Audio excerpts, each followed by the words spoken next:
Greetings, everybody, and welcome to Week 5's The Show Before the Show, presented by Your Fielder's Choice. My name is John Maffa, and as always, I'm joined by Mike Mislinski and Devin Frank. What is up, guys?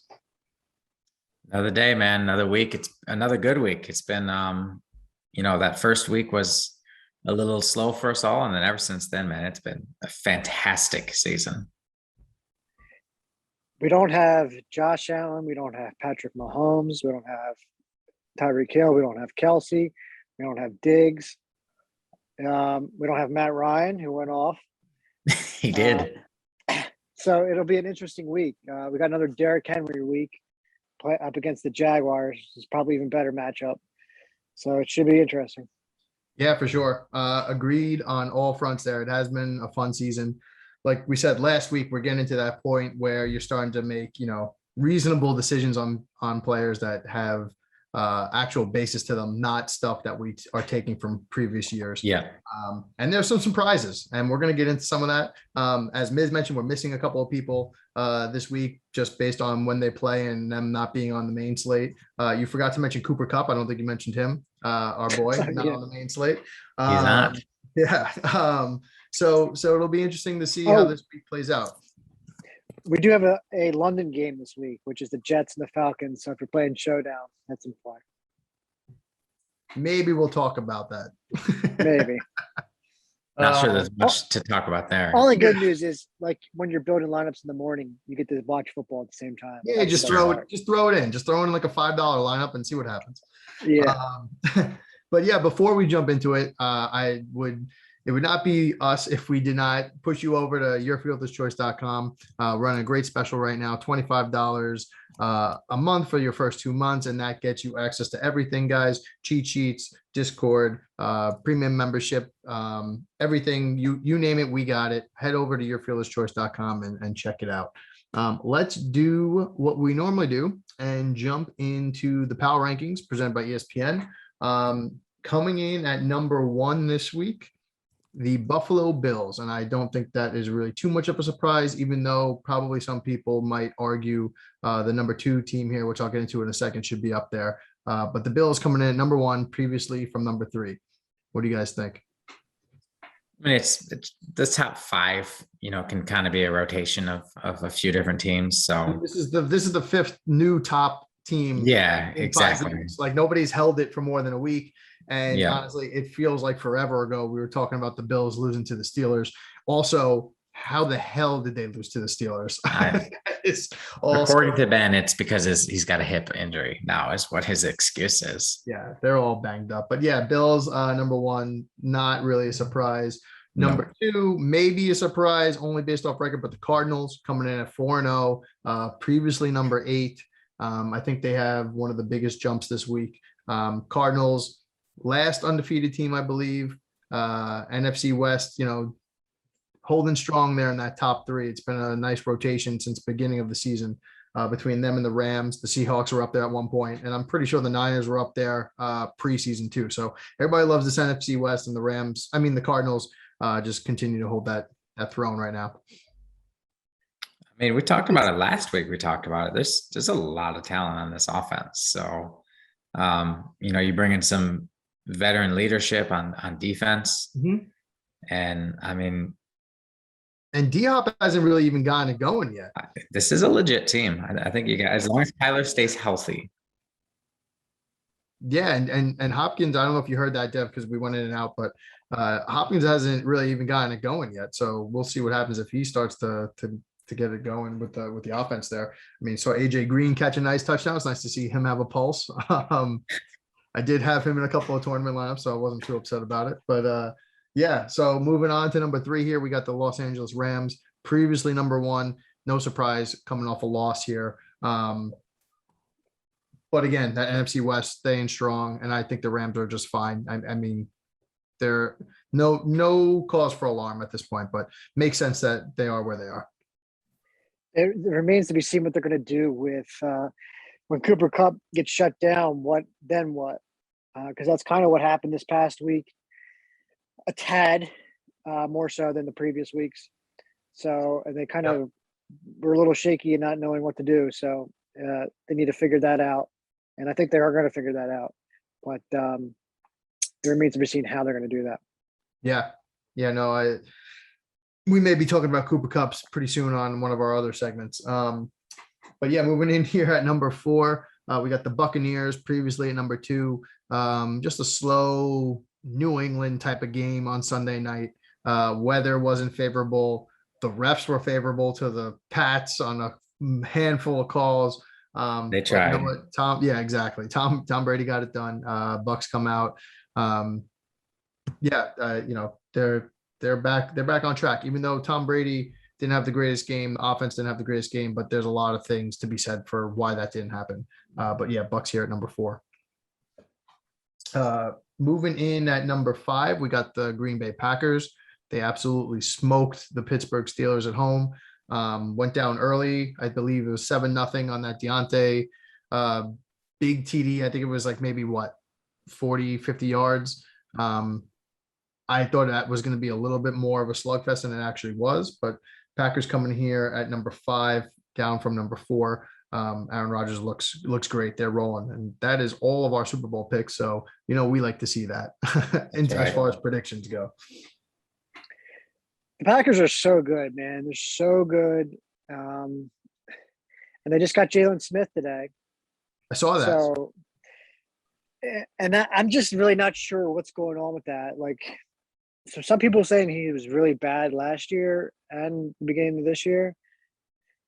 Maybe I need to look a little closer because I guess I just didn't notice it. Maybe it was just so average comparatively what he was before. But not necessarily bad, but maybe. I think he's just kind of average now, but they owed him a lot of money. And from what I was reading, by cutting him, they're saving themselves like $9 million next year or something like that. So a pretty big number. That's usually what happens with these guys with these massive contracts. Yeah. It's like you got to cut bait somewhere. So they're still on the hook for this year's money, but they save themselves a lot next year. So and he only played about half the snaps this year, so they weren't even utilizing him a ton. Coming in here at number 6, we got your boys, the Cleveland Browns. They were previously number 6, so they haven't moved in the power rankings. Another win, right? Just business as usual for them. It was ugly offensively, but the defense has been phenomenal. They allowed 1 touchdown the last 2 weeks. So yeah, their defense has been pretty nice. I actually scooped them up. They were on a free agent wire on one of my leagues, so I happened to pick them up. Hold on to them. Yeah, exactly. Right behind them, we got the Baltimore Ravens, Mrs. Squad, absolutely beat up on the Denver Broncos. Not too much surprise, even though I think, the Broncos had a little bit too much hype going into that game. They were home. I didn't get it. Yeah, nobody got it. Teddy did get banged up, right? Concussion. So that could have had something to do with the fuck out. Yeah. So, take that for what it's worth. I don't think it would have honestly mattered though. Obviously me and you, Miz, had them in our Hey, what'd you think of him going for the 100-yard streak? Amazing, of course. Why wouldn't you do that? You got to do that. That's awesome. Anybody who hates that is just get fucked. Because if you don't like that, you're a loser. You're old. Don't have fun. There's the same people that don't like celebrations. No, it was fun to see. It was refreshing to see a coach be like, "Fuck it, I want this streak." Yeah, why not? So here's a good little story. Big Fangio, we know, cried about it to the media, and then Harbaugh had his 2 cents.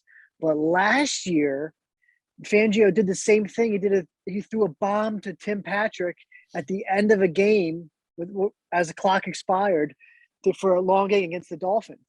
So, what are you even talking about?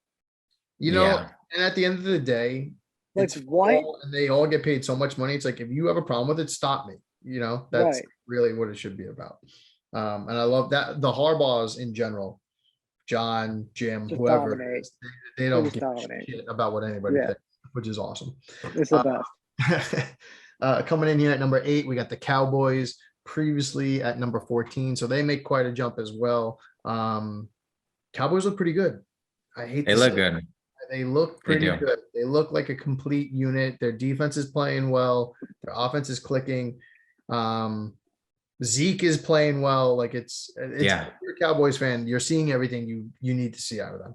Miz called the Zeke season, and he's looked every bit like Miz was saying he would. So, He got up to 21 miles an hour last game. Did and he? he's a big boy too. Yeah. Oh, he is a big boy for sure. That Diggs cornerback is That's his special brother. too. So, Yeah. That's his younger brother. That's crazy. Mhm. And Yeah. Dak called him the best corner in the league. I mean, he's got 5 interceptions in 4 weeks. So Pretty good. It's a Coming big in at jump number- because he was not good last year. no, corner's one of those positions, man. Like, Yeah, it takes some time. yeah, it's also a skill position. So like you have up and down years. There's some years Yeah, where true. like guys are like crazy good lockdown, and maybe it's just matchups or the way the game scripts go. And then you have like Josh Norman is a good example. Like, I mean, I think Josh Norman's a good player, but there were years where like he was a stud, and then there were years where he was getting beat. Richard Sherman too. Right. It really depends Right. on Same. Yeah. the situation. Okay, coming in number 9, we got the Chargers, big one on Monday night. They were previously at number 9, so they haven't moved. That offense looks like it's rolling. It was nice to see some other people get involved. Obviously, it was the Austin Eckler show, but we had, I think Cook had a touchdown and maybe Guyton. and Parham. That's it. Yeah, Donald Parham. Yeah, that's who it was. Yeah. XFL. They play the Browns this week, so 2 top 10 teams there match up. Yeah, that'll be fun for sure. And then coming in number 10, Mrs. favorite team, the Las Vegas Raiders, previously at number 5, getting Fraud City. Yeah, I mean, look, we all know they're fraud city. It's fine. It's they were getting their asses handed to them, and honestly, the Chargers gave them every opportunity to come back, really, and they just didn't capitalize. I also love, if you guys watch the game, like the announcers were just basically shitting all over like the Derek Carr and Gruden relationship, which I guess they is were. like a thing. Yeah, but like it was just like I forget who it was. Maybe it was Booger McFarlane. He was just like, you know what it's like? He's like, you ever see the Fresh Prince episode when Will Smith's like, why don't he love me, man? When he's talking about his dad. He's like, that's what they were comparing it to. And I was like, it's nice that we're openly That's hilarious. shitting on this relationship. Fantastic. Between a head coach and his quarterback. But yeah, so that's the top 10. Obviously there was some shufflings elsewhere. But we only cover the top 10 here. Moving into some interesting news this week, there has been quite a few injuries going around. People practicing, not practicing, coming back, losing a couple weeks. So starting off with Joe Mixon, he had an ankle sprain. Zach Taylor is calling him day to day. However, a couple days ago, he was week to week. So I guess that's positive news. However, Joe Mixon was week to week last year. Right. And he was so unreliable because he just didn't play, and you didn't know if he was going to play. So in terms of fantasy, it's a nightmare when you hear these week to week, day to day things, because that could just honestly mean anything. And I have no interest in any of his backups. It's, when Gio was there last year, it was nice because he had pass catching upside, but I mean, what, Samaje Perine? Like, yeah, no thanks. I don't know if I can get behind it either. Now, maybe if he's like super, just like pure punt, okay, but that's tough. Yeah. Moving over to the AFC, or staying in the AFC, I should say, AJ Brown, he did return to practice week. That is good news if you're a Titans fan, because their offense looked putrid against the Jets. They had no buzz at all. It was kind of crazy. So yeah, Brown was considered week to week. He has the hamstring injury, which is always sketchy, especially with these skill position guys, because can pull it at the drop of a hat. But it is nice to see him practicing. Actually, it's the first Wednesday practice he's partaked in all season. So that's a good sign. Yeah, positive trend. On the other side, I don't think Julio Jones practiced. I think he's still missed. Right. These guys are always hurt. AJ Brown is already on the Julio path, just being always hurt. Yeah, it sucks because AJ Brown is pretty good. Yeah, AJ Brown's done. Yeah, sticking with the hamstring news, Amari Cooper did not practice Wednesday. He pulled the hamstring against the Panthers, but he actually was able to come back and did put up a touchdown. Yeah, some decent. I was just about to say some decent numbers: 69 yards and a TD. Nice. he's kind of been banged up to start the season. We'll see what happens. I know they're getting Michael Gallup back eventually, I think in a couple of weeks here. So maybe we'll see what happens with ownership here. Maybe, the only reason why he's making this list, honestly, is because like people just may be off of him. In my opinion, if he's playing, he's worth a flyer. I wouldn't jam him into my He's cash still lineup. But, very affordable on DraftKings for the second week in a row. and they're playing the Giants this week. Yeah. So, it's very possible that game ends up being like a blowout. So, you may see people with no Gallup, a banged up Amari Or a Cooper, shootout. maybe a shootout, maybe. You hinted at something there? Maybe. But yeah, with him banged up and no Gallup, maybe people start trending towards CeeDee Lamb. So that's your contrarian play if you're going to do some type of Dallas stack with the Giants. On to the tight end front. TJ Hockenson had a knee injury. He obviously has a knee. He actually has two knees. Yeah, he has a knee injury and he's not practicing as of today, Wednesday. So this is kind of news. We'll see what happens. He did play a normal snap rate last week, so I'm not really sure when this injury appeared. But he did have a quiet week from what I remember. So just something to keep an eye on. I don't know if it's anything to like put too much stock in, but he did not practice today. He's the only one on that offense, really. So it will make a huge difference if he's out. Yeah, I'm waiting for Swift to do something. Swift is good, and I think he's increasing in his productivity, but I'm expecting it'll make a big difference because they'll be able to just key on one person. Yeah. Moving over to the West Coast, Jimmy Garoppolo with the calf did not practice Wednesday. He gone. Is this the beginning of the Trey Lance era? He gone. Very interesting stuff there. Do we like Trey as a play this week? If he does get the start, how could you not at least jam him in? He scored like 20 points and played what, a half last week? Yeah, not even. The Niners may not. The Niners may not make a lot of noise in the NFL this year as like a playoff team with Trey Lance at the helm, but he will certainly be a fantasy viable quarterback for a while if he gets. Oh, the way he scrambles. He's just got he's got a rocket arm. He can move, and he's got pieces around him that can help him. So, and not to mention their running back. That total will probably corpse go is up. beat up. Yeah, I'm sure. This isn't like get Fields. This isn't like Fields where Fields doesn't even have time to run. Trey Lance scored 20.4 DraftKings points last week, and he played. You watched the game. When did Jimmy get hurt? Halftime, they took him out. So if he plays that whole game, he's dropped 40 points. Yeah, and that was a slate breaker. Yeah, and that was with they didn't give him any reps. He has to play because the issue is with the rookie, you have to give him the reps this week. You can't, it's hard to envision him not starting this week. I saw a funny meme come up. I have a Niners chat. Yeah, that's right. I have a Niners chat. Not surprised. Yeah, my buddy wrote, put this tweet. It says, Kyle Shanahan on Jimmy Garoppolo. It's better today. Not enough to let him go out. Not enough to rule him out. He's got a chance of playing. And then practice today. Who didn't practice? Kawan had a calf injury. Jimmy had a calf injury.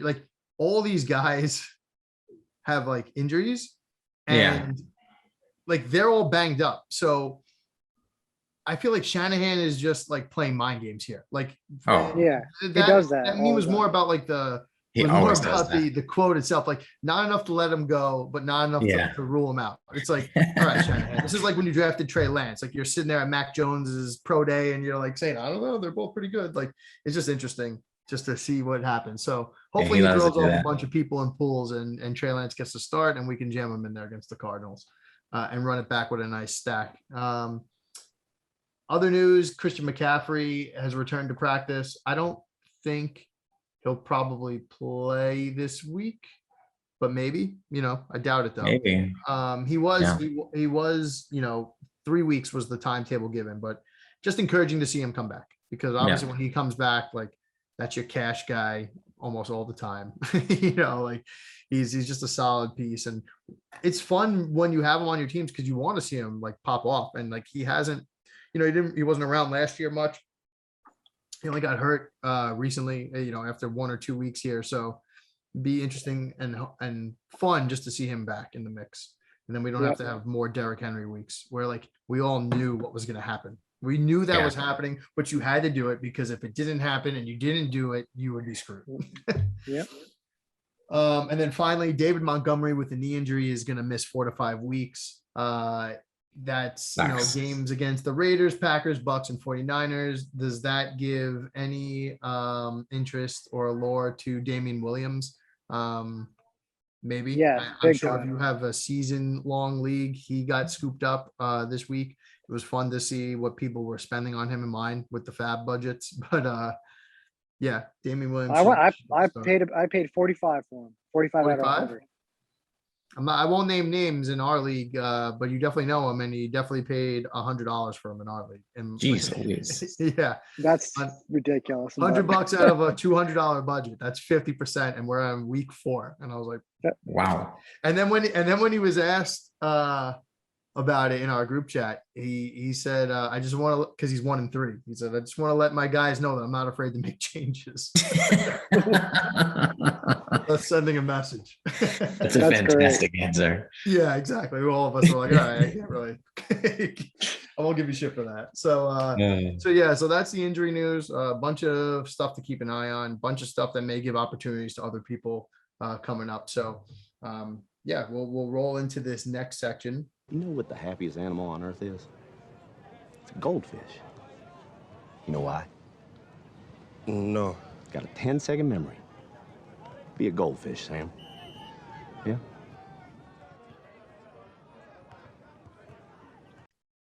Called Be a Goldfish. Nailed it. And this is where we go over, some good players that we are high on that just had some dud weeks. Number one that came to mind on my list was Dalvin Cook last week. $8,100, 6.4 points, and was 6.5% owned in GPP tournaments. Yeah, I mean, that's not much for Dalvin. He's worrying me. He's been banged up all season now. Yeah, is he? Look, this is Be a Goldfish segment, so that means we like them to be a force over the course of a year. Not to be afraid to play him. But is he approaching that red flag territory where you see his name, you see his price, because it's always going to be up there pretty much, where you're just like, nah, stay away. I think it's getting close. I don't think we're there yet, but it's something definitely to maybe. Yeah, last week was a really tough matchup. So let's see what it looks like this week. So definitely Be a Goldfish this week. It's still Dalvin Cook. Yep. He's an absolute superstar. Now, if we see a couple weeks of him, being a little limited with his carries, then clearly it's a little bit more of an injury than they're letting on. But I think last week was a lot of just that game. They just couldn't do anything against the Browns defense. Yeah, I agree. Very upsetting. But this makes me want to play him more, to be honest with you. Yeah, I'm glad he had a bad game. Honestly. Well, these are guys that we want to have short memories on because we want everybody to be off them. So this is prime 100%. Yeah, this is like poster child. Yeah, this next guy, I don't know if anybody will ever be off him, but he's definitely Be a Goldfish. Travis Kelce, 8,100, 6.3 points, same exact thing basically as Dalvin Cook.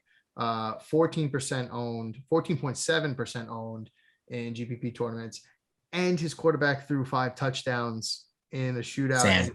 Didn't go to one of them. Didn't go to him. Tyreek Hill popped off. He was on our Goldfish section last week, so that played right into it. But yeah, Travis Kelce, Be a Goldfish for sure. I mean, he ain't gonna have too many weeks under double digits. He was uber chalk on FanDuel as well. Like 65% in cash games plus. He is the poster child for this though, because that dude has been 20 points every single week for 2 straight seasons. So I know it's crazy. Yeah, definitely. He's a wide receiver one. He is. Yeah. So absolutely do not hesitate to go back to Kelce right away. I agree.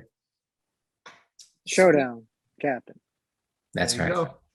Nail it. Yeah, everybody's Speaking- gonna go Hill. You could totally go Kelce. Yeah, I'm okay with that. I mean, I don't think anybody would argue with you on Travis Kelce being the captain. Honestly, you probably get, if you're looking at, while we stick on this topic, I don't know what the prices are. I have not looked, especially for Showdown.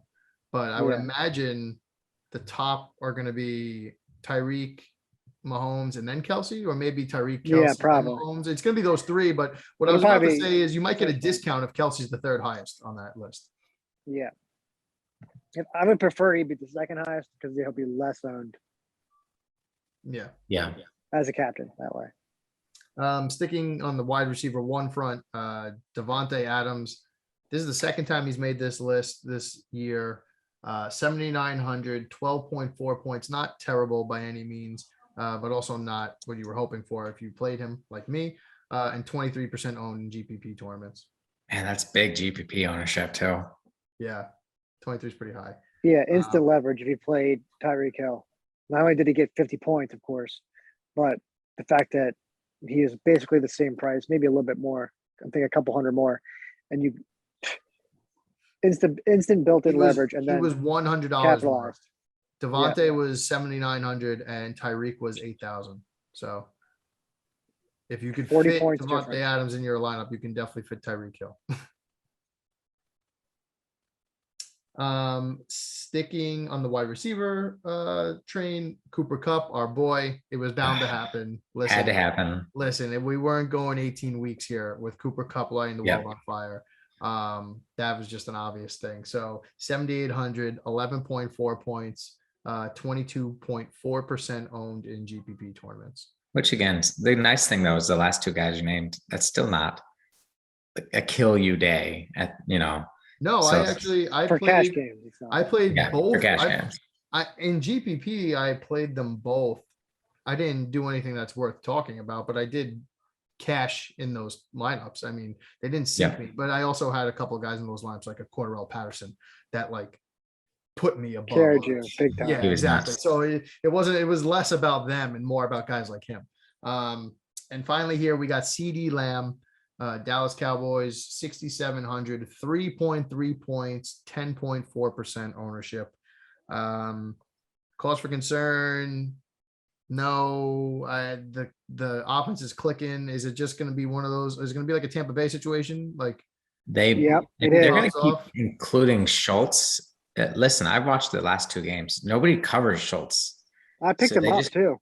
They just My keep. They're league. just going to keep throwing it to him because nobody covers him. So, and if that continues to be the scenario, then yeah, it may end up being a bit of a Tampa Bay situation where, you're flipping a coin between Amari and CD. So yeah, that is something to be mindful of to see how they. Well, not only that, but they had a week where they didn't even throw the ball, and all they did was run the ball. So, yeah, I mean, this is a team we're going to have to watch out for. But again, sticking to the theme of this show, I'm certainly not afraid to play CD Lamb next week, especially in a GBP, because that dude is so good.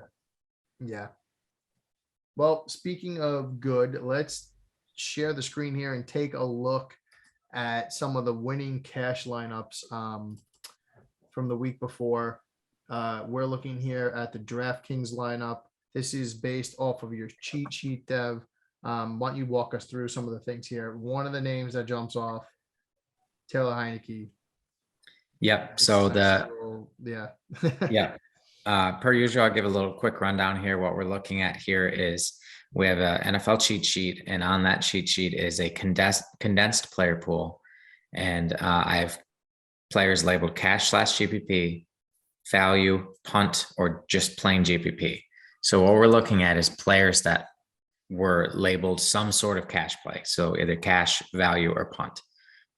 So that ends up being a fairly small list to really concentrate.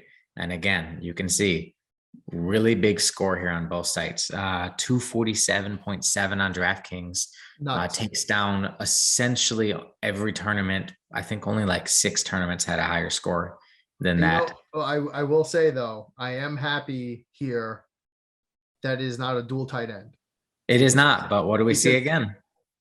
Receiver. Yeah, no, it's a receiver, and that's fine. And Yeah. I'm getting comfortable playing that. Yep. When I see the dual tight ends, I'm always like, I would never have done that anyways. But like with this, I'm like, I could have easily played this lineup. I don't know Yeah. that we've had a running back in the optimal flex this season. I think it's on DraftKings. I think it's been a receiver or a tight end I every think single you might be right. I mean, I save all these photos so I can go back and look. Yeah, I say don't that think with a so. fair amount of confidence. Yeah. But yeah, so breaking this down, the thing about Heineke, it's interesting to see him, but who are they playing? Atlanta. We talked about it on the live show. We talked about it last week. Atlanta's terrible. We actually talked about him being a viable punt. And I mean, there you go. Montgomery was a total pricing play on DraftKings. He was entirely too cheap in a smash spot. He came through even with the injury. Najee's just it's the usage thing. It's the 100% thing from earlier in the season. He's just on the field all the time. Corey Davis was a narrative play that I spoke about on Sunday. I played him in my FanDuel cash. DJ Moore, again, right up play. We spoke about him at length. Schultz was a pricing play, very cheap. And then Deebo Samuel was another right up play. Talked about him at length. So this is a pretty straightforward lineup. Mine was not that far off from this. My final cash, I was telling you guys before the show, I scored 185. My lineup was pretty similar to this. I ran Deebo, DJ Moore. I took this. I had Montgomery. Yep, Montgomery. So, and one that you kind of glazed over there, the New York Jets.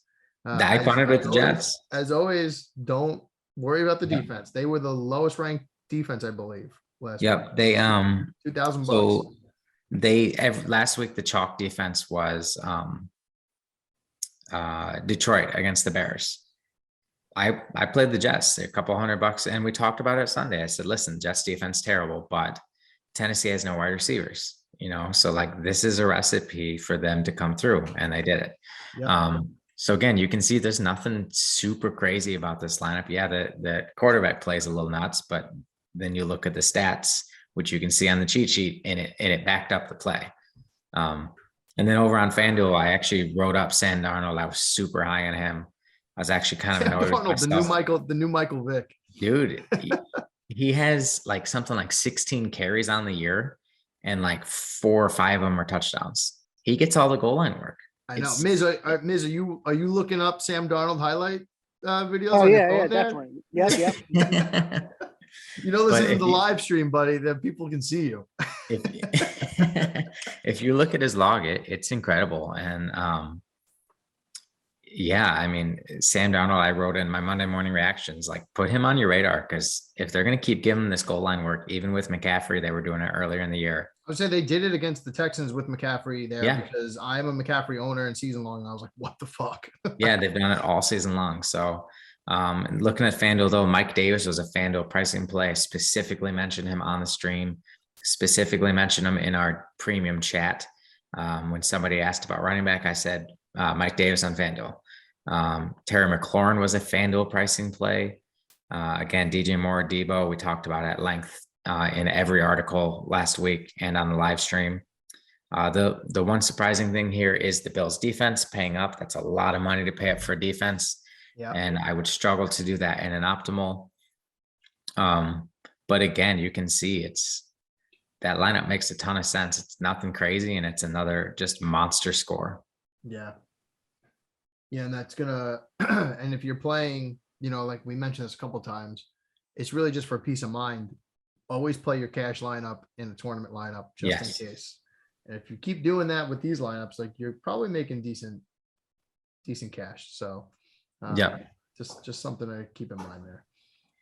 Let's move over to the winning Millie Maker lineups.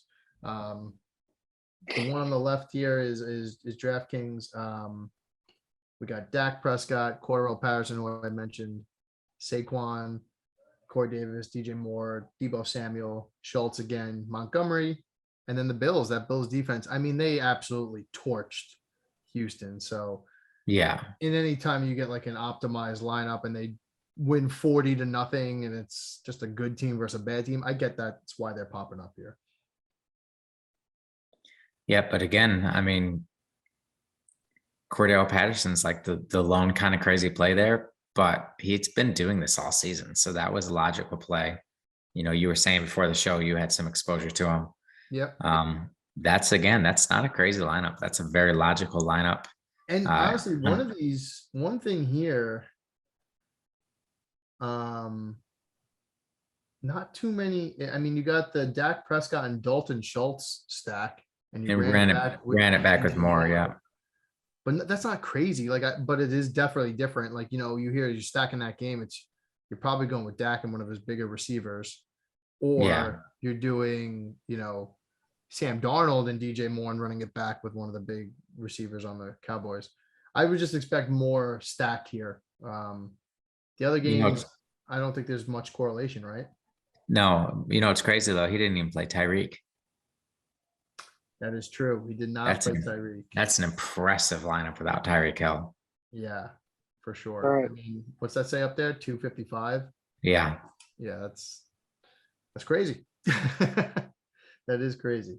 Bouncing over to the FanDuel side, it's actually wildly different. You got your Tyreek Hill here, Pat Mahomes, Kareem Hunt, Saquon Barkley, Deebo Samuel, another Cordell Patterson. I expected to see Cordell Patterson as an underlying player in these million maker lineups.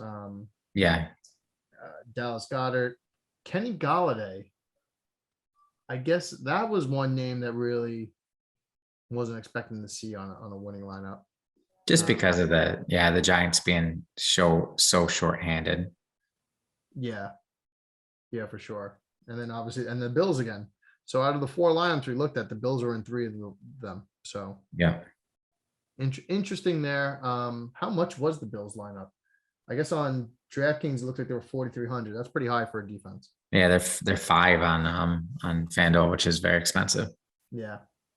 All right. Well, good stuff. I mean, obviously some things to take away, but on the overall theme, not much different than what we've been talking about week after week. So let's move over into our next section here. You didn't know? It's called Oh, You Didn't Know? And we're going to run some next gen stats based from the week before. Got some interesting ones here, starting with Sir Thomas Brady. Sunday night was Brady's first game without a passing touchdown since week 9 of the 2020 season. In that game, Brady threw for 209 yards and 3 interceptions in a blowout loss to New Orleans. So, in the gambling world, there's a saying that somebody's due. And I guess Brady was due for a stinker. Now, we did talk about this a little bit earlier. The weather definitely didn't help. The refs didn't help on some things. But, yeah, Brady, first game without a passing touchdown since last year. Kind of crazy.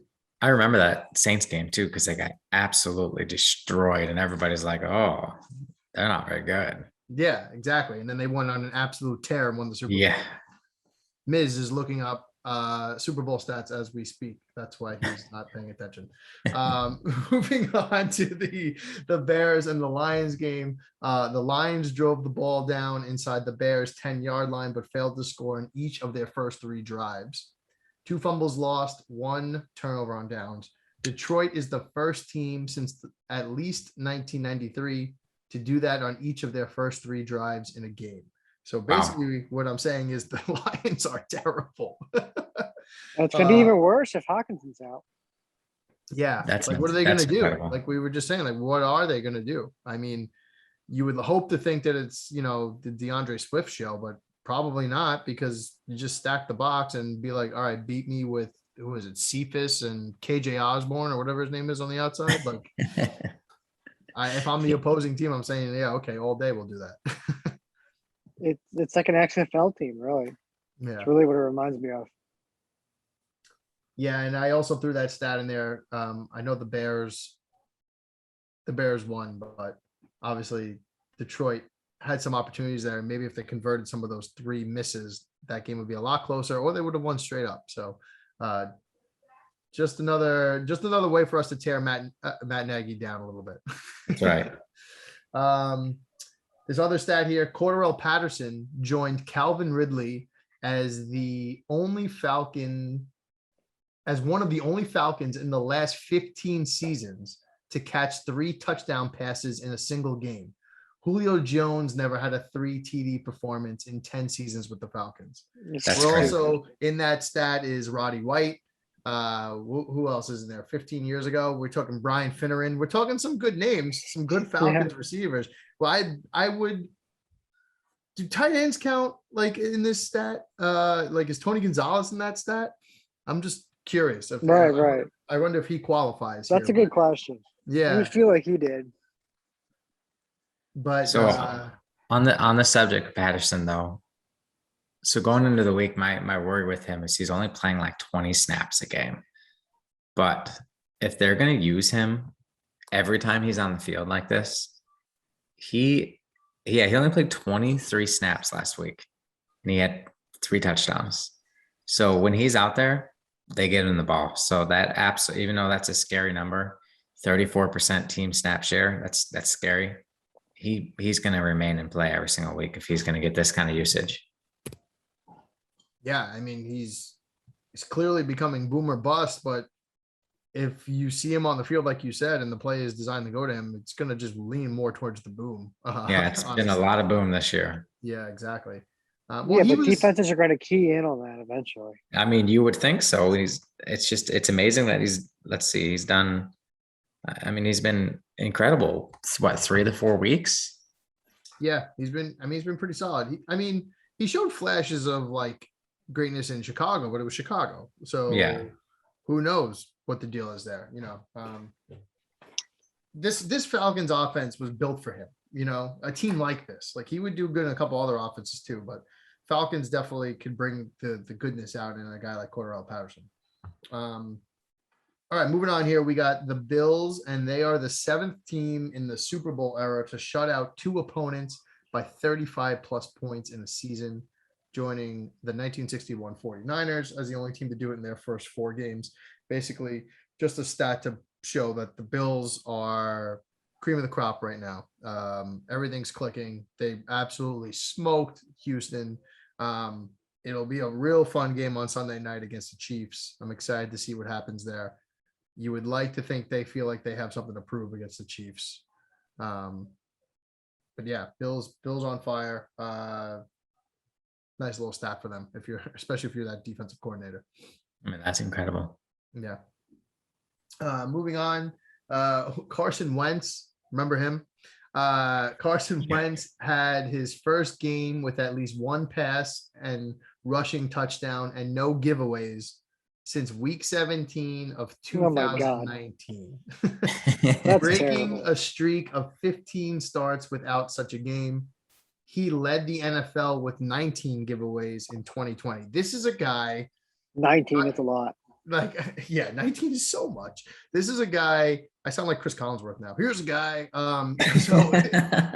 You're not that guy. This is a guy that people were clamoring for, like potential MVP at one point, and we're here celebrating that he had his first game without a giveaway and a rushing touchdown and a passing touchdown in the same game.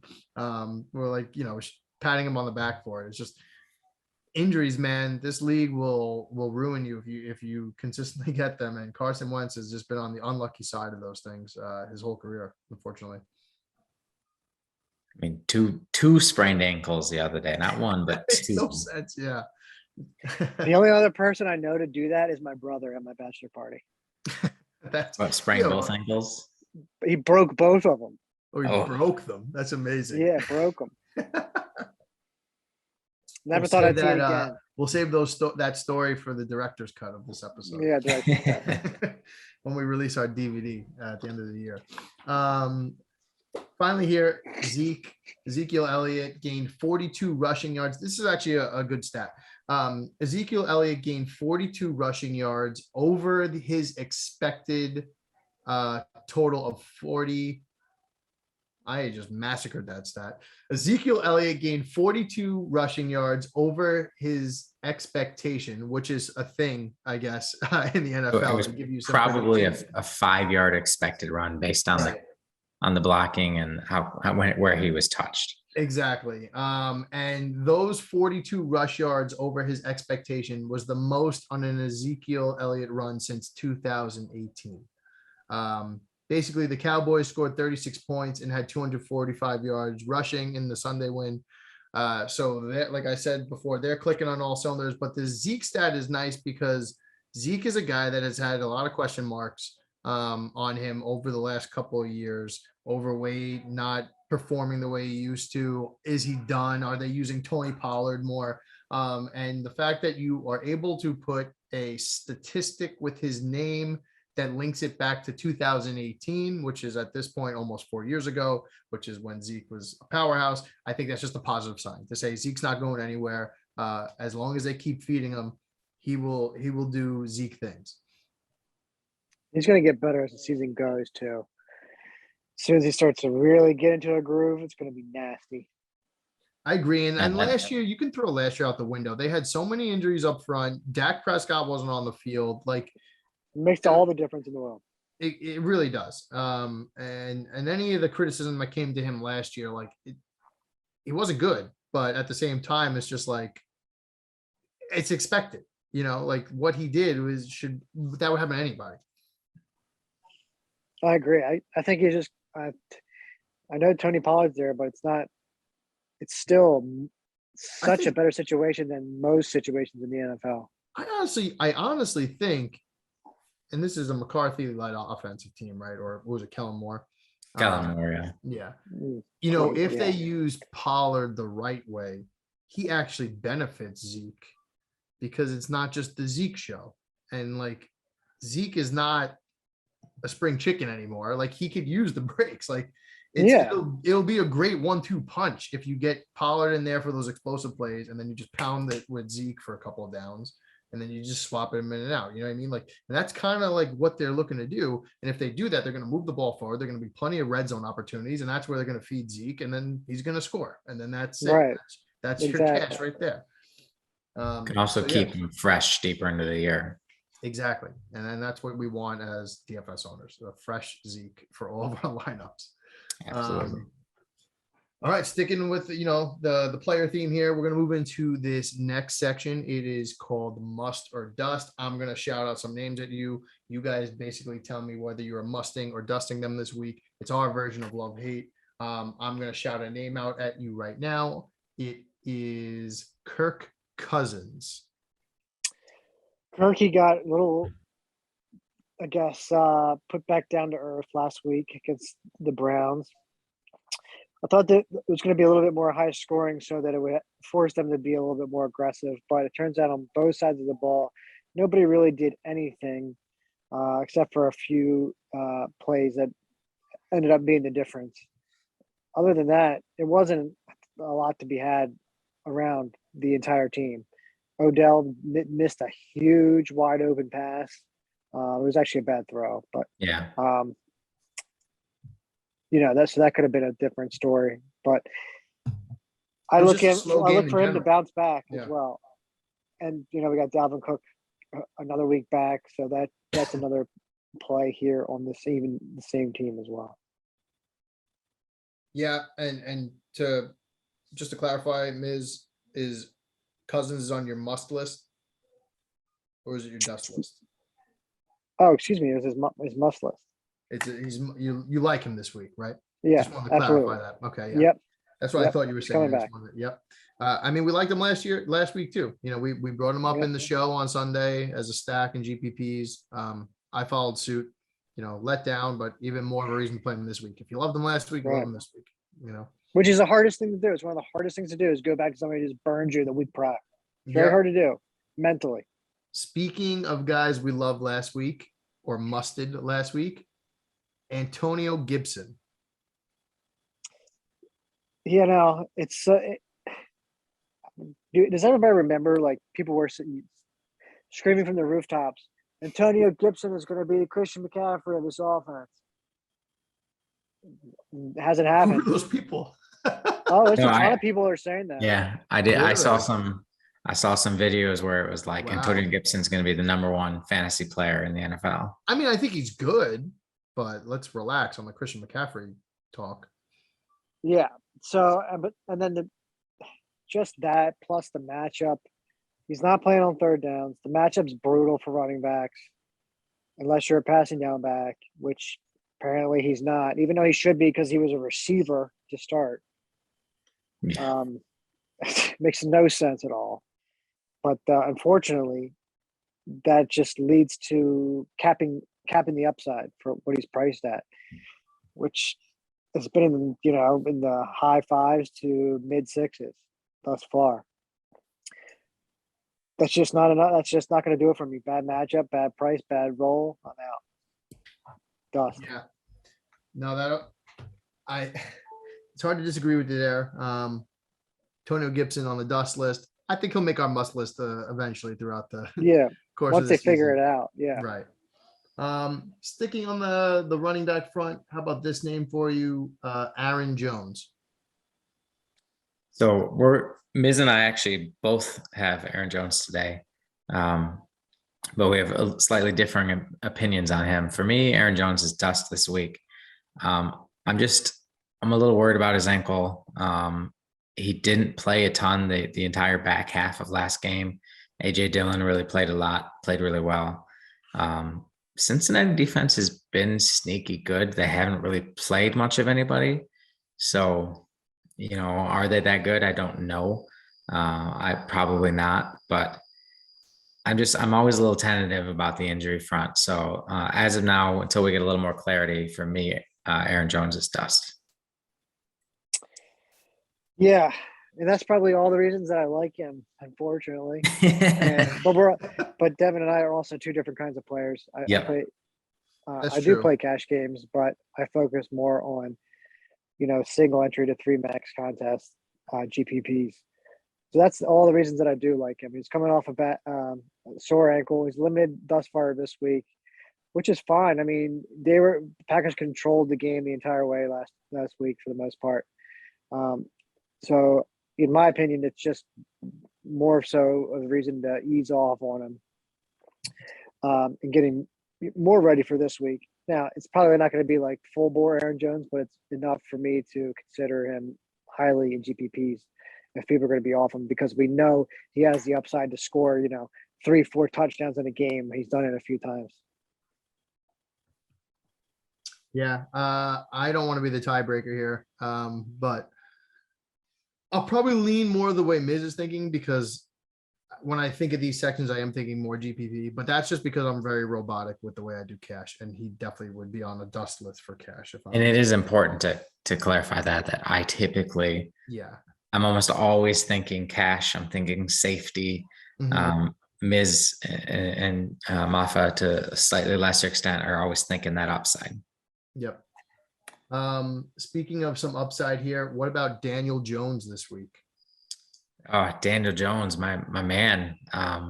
It feels weird to be so high on Daniel Jones, but he's quietly having a really good year.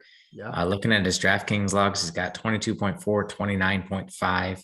Then he had a dud in there at 16.5. And then he bounced back last week with 30.8 against the Saints, which, that's quite a surprising log, especially considering they were missing multiple receivers. I can't believe they won that game. I know. And they were missing, 2 of their top 3 receivers. They were down 2 scores in the fourth quarter. That is not New York Giants football to come back and win that game. Yeah. I mean, winning is not New York Giants football. So that's true.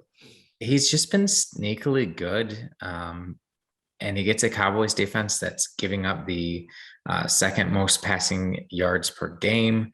And we know the Cowboys are going to score. So Miz kind of hinted at this potentially being a shootout earlier. And I think the Giants are going to try to keep up here, and it's going to be Daniel Jones, and, Saquon's looking healthier and healthier, and he loves that screen game with him. And so, Saquon's really starting to come into the game, which is great. Yep. So, and Daniel Jones is going to be really cheap. So really cheap. Definitely currently my favorite value quarterback of the week. You about to say something, Miz? No, I just agree. I mean, it's just great to see that they're finally using Saquon the right way, seemingly. Well, if you start using him the right way, it should free up everybody else, like Daniel Jones and these receivers. So there's a lot of talent on that offense. There really is. Yeah. I agree. Let's wrap it up here. Tony, wait a minute. Uh-oh. Tony, man. This dude, Tony, Kadarius Tony from Florida. Dude, if they're probably not going to do this, but if they move him full-time slot, Shep outside, Galladay outside, could be nasty, even though Shepard's not as good outside, but man, What are you he was doing? making dudes miss. He was making dudes miss so bad last week. And that doesn't even include Slayton and Evan Yep. Ingram. Like there's so much Right. talent on that offense. Yeah, but who's at the helm there, Miz? Your Oh, boy. man. Your boy, Joe Fucking Judge. Blockhead Joe Judge. Blackhead. All right, let's move on to my final guy here. I'm going to shout him out. Leonard Fournette. Oh, another one. I got an interesting list this week. Leonard Fournette's a guy that, I could probably count on. Definitely one hand the amount of times I've played him over the last few years. But listen, Miami's been really, really bad against the run this year. We saw it again with Jonathan Taylor last week in an ugly game. Like they're really struggling against the run. Ranking, let's see here. They're bottom five in rush yards allowed. And I just think that Fournette was really good last week. He had 20 attempts. That's the most he's had all season. They really leaned on him, and he's been used in the passing game. He had 3 catches last week for 47 yards, 5 targets. He's had as many as 7 targets in a game this season. It's led to a decent DFS season. He has double digits in 3 of the 4 weeks. And again, I'm kind of looking at some value here. He comes in really cheap. He's going to open some stuff up because there's a lot to pay for this week at other positions, including running back, as we alluded to earlier. So just again, trying to give some value to get on your radar this week. And Leonard Fournette, don't sleep on him in a good matchup here.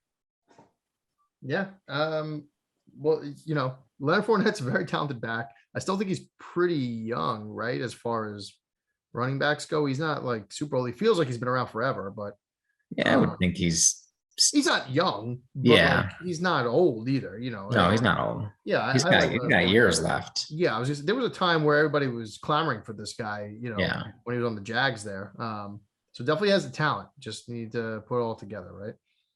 Yeah, absolutely. They were saying at one point he could have came from high school to the NFL. Really? I mean, he was a beast at LSU, so Yep. makes I believe it. All right, let's shoot over to everybody's favorite here. Gimme the Loot, and when I say everybody, I mean absolutely nobody except us. But let's go over some of our picks here. Miz, I have you last week going 2-1. You had Philadelphia +7, which lost. Seattle +3, which It was won. close for a while. It was. I thought you were gonna hang in there, honestly. Despite what I like to tell myself, these picks actually do weigh on me while I'm watching these games. I'm like, oh, come on, just pull it out so I get a win. Yeah. And then Baltimore +1 at Denver. And Hammer. then Dev, you had Cleveland -2 against Minnesota. You had Washington -1.5. Both of those covered. And then you had Detroit +3. If they would have scored those goal lines. Damn you, Matt Nagy. I need to just stay away from the Bears. Just a thorn in your side. And then I had Carolina +4.5. They were winning at points at that game. I thought they were going to actually cover for me there. Baltimore +1, layup city with Miz. And then I had Tampa Bay -7, which honestly, at so many different points, they could have had that. It was just a perfect storm of shit, honestly. And I kind of knew it wasn't covering, like just from the way they were going, missing field goals and not converting. And Antonio Brown had that ball late in the game in his hands. His hands. And then also he lost one in the end zone in the lights, 2 plays before that or a play before that. So anyways, I had Tampa Bay and that did not cover. So I went 1-2. That brings our total records to 7-5 for the two of you and 5-7 for myself. Who wants to do the honors and go first this week? I think it's Miz's week to go first. This is Miz. You haven't gone first yet. You can lead us off here. I'm gonna go. Man, I actually there's a lot that I really like. That's a bad omen. I know. I'll do the Giants +7. Giants are on the uptick a little bit here. They got some momentum, as are the Cowboys. But 7 seems like a lot for. I mean, the Cowboys have an okay defense with Diggs out there, but other than that, it's not that great. I mean, I know they can put up points, but as we've seen, the Giants can too. Daniel Jones is running. 7's a lot of points for a divisional game. Where's that game? It's in Dallas. It's in Dallas, but it's the divisional game. So 7 seems like a lot. So I'm going to take the Giants here at +7. The Texans at 8.5. Wow. Mac Jones on the road. Okay. Coming off a big game against Tom Brady and the Bucs on Monday night. He had a good showing. Yep. And the Texans are bad, but they're not like too bad. Like I feel like their defense can put up, Who's worse, some them fight. or the Jaguars? And they The played Jaguars. each other. The Jaguars, yeah. Because you took the Jags. You took the right. Jags in week I did 1. not think of that in the beginning. But 8.5 again is a lot for a home team in a divisional matchup. They'll probably lose pretty close to that, but I'm going to take 8.5. Okay. And then I'm going to take the Packers -3 against the Bengals, especially if Mixon's out. That's going to make it. It's going to make it a little bit easier for the Packers defense to just key on those big receivers that they've got in Cincinnati and pin their ears back and come after Burrow. So I agree. I know it's home, but it's Aaron Rodgers and company. Yep. And the Bengals aren't quite there yet, in my opinion, either. They're showing flashes of greatness. It's exciting if you're a Bengals fan because you're just used to them being absolute dog shit. But let's pump the brakes a little bit. Right. It reminds me of the Browns like a couple of years ago. Now the Browns, I think, are legit. They're a legit team. Yeah. But like when they got Odell and everybody, and they drafted Baker, like, oh, Super Bowl. It's like, relax. Yeah. Why don't you do something first, and then whatever. Mm-hmm. Fair. All right, Dev. Well, let me just recap Miz real quick. We got the Giants +7 against Dallas, Houston +8.5 against New England, and Green Bay -3 against Cincinnati. Sure. All right, Dev, let rip. All right. Well, I gotta do it. I've done it every week this year. Give me the Browns +1.5. Chargers are terrifying. I think they're legit, but I also think that the Browns defense is insanely good, and that they got the benefit of playing Matt Nagy 1 week, but I mean that was a good Vikings offense, and they shut them down. And the Browns are only getting healthier defensively. Chargers kind of an emotional game last week. They've had a couple big primetime games lately. So this is just a 4:00 game, kind of the typical potential letdown spot. So, and Baker was horrific last week. He came out and said as much. I expect a bounce back game from him here. So give me the Browns +1.5. Shocker, I know. I also like the Packers -3. That feels off. So I'll take the Packers -3, and I hate to say it, but Say it. I'm a Sam Darnold fan, and all of a sudden, man, it's weird. Well, who doesn't want to see him do well? Because it's not even like we're timeout, Miz. I want to see him do well, less about Sam Darnold, just to twist more about the Jets into the guts of the Jets. That's true. Very true. Because there's such a snake bit organization. It's not even like, this isn't even a hatred thing. This is more, I mean, I do dislike them, for different reasons. But this is more of like a train wreck scenario where like you just can't turn away. I'm driving by on the opposite side on 95 and I see the jet train and it's on fire and I just can't stop watching. That's like what I want for eternity. I want a 50 car pileup of all jet blunders and losses. There you go.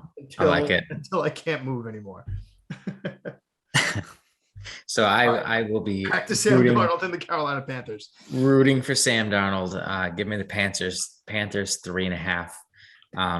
The Eagles just, I believe in Hurts. Hurts is good. Hurts is good. But he's having to do everything. They have 0 run game. By the way, give me Kenneth Gainwell, please. Miles Sanders is terrible, and he's been terrible for 2-3 straight years now. I was so close to putting him. I was so close to actually just asking you guys about him this week, just in general, but I couldn't really find a way to do it. But what is his deal with Miles Sanders? I don't know. It's not good. Well, if they used him on third down, he would be doing exactly what Gainwell's doing. I just don't do that. Well, but if you watch it, Gainwell's quicker. He definitely stands out on the field. Like there's a few players in the NFL where you're like, whoa, like that guy's fast, and Gainwell's one of those guys for me. So, and in fairness to Miles Sanders, a big part of it is the way they use him. It's terrible. They don't use him enough. They don't let him get into a rhythm, and then Gainwell comes in and just looks flashier. So, if they're not going to use him properly, get him out of there. Give me some Gainwell action, because it just feels like he doesn't need the reps to get going the way that Miles Sanders does. But yeah, so I like the Panthers here. I just think the Eagles got some good pieces. You know, Devonta Smith looks really good. They're not there. Yep. I can get behind all those picks. Just to summarize, at Cleveland +1.5 against the Chargers, Green Bay -3 against Cincinnati, and Carolina -3.5 against who was it? Eagles. Eagles. Yeah. Miles Sanders. All right, so let me jump into my picks. I like these picks, which is also terrifying. This week, I felt like I saw the board, man. Like I really saw it. So I'll get one out of the way. I usually do this in terms of how much I like them, like, you know, likeliness to not, but I will get one out of the way. It was Green Bay, which makes it a clean sweep from all of us. That one just God.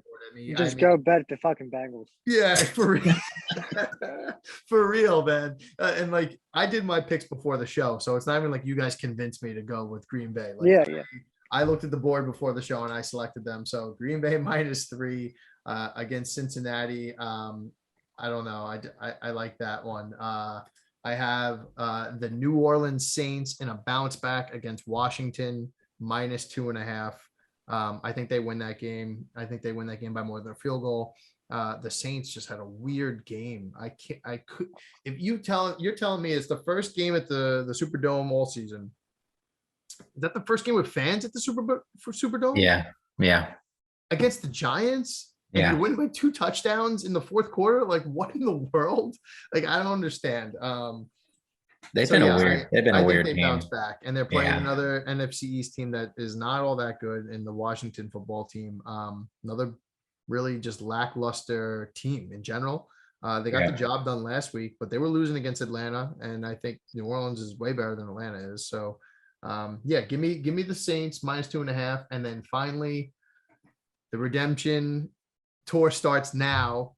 And it has nothing to do with any one player individually, but the San Francisco 49ers +5 against the Cardinals. And when I say redemption, I just mean my own redemption because they've been breaking my heart the last 2 weeks. I don't think the Cardinals are good. I'm saying it now. Like, I don't think they are a Super Bowl caliber team. If this was the Rams, I would not be taking this game. If the Rams were 4-0 and the Niners were 5.5 dogs, I would not be taking it. But the Cardinals are beatable. A. B, the Niners play the Cardinals really tough all the time, including last year. They beat them last year. And you know, don't get me wrong, Cardinals can throw some blows back at us too, but I'm basing this off the fact that the 5.5 number probably does not include if it's Jimmy Garoppolo or Trey Lance, right? I don't know if that changes the line very much, but usually that's the only thing that will change a line is the quarterback that's starting. I think 5.5 is just a number they cover. Even if they lose, I think it's a close game. I think it's going to be a close. I think they're going to win outright. I may even dabble on the money line, not on this show, but just in general. But give me San Francisco plus 5.5. I think they win this game. I think they go into the bye week and get right. And then they have a nice little kind of a cupcake schedule the next like 2 months after that. You know, they got Houston, they got Chicago. They have some get right teams on their list, and they don't really come across too many powerhouses as they have so far. So yeah, just give me San Francisco plus 5.5 there. And then again, Green Bay -3 against Cincinnati and New Orleans -2.5 against Washington. Miz, you got a smirk from ear to ear there.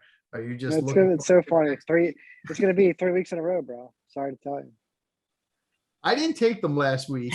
Did I? No, you No, took Miz I called you a picked. loser because you still are a Yeah. loser for that. But they should have beat whatever. This is going to turn into the Yeah. 49er podcast. I know. So I'm not going to get into it. But they were playing that game right, and then they just got No, away I from know. what they were doing. It was annoying to watch. Anyways, yeah, so that wraps up this week 5. I'm excited to see what happens. We will be back on Sunday morning at 11 a.m. to get you ready, 11 a.m. Eastern time, to get you ready for that main slate, DraftKings FanDuel. We'll recap some of the picks and any more breaking news that's happened. Like we said, there's a bunch of injuries this week we got to keep an eye on. You know, we'll be talking about it on Sunday. The 3 of us will get together, answer any questions in the chat. Until then, guys, do you have any other thing that you want to drop before we sign off? Just going to keep saying it. The Sunday is a must watch.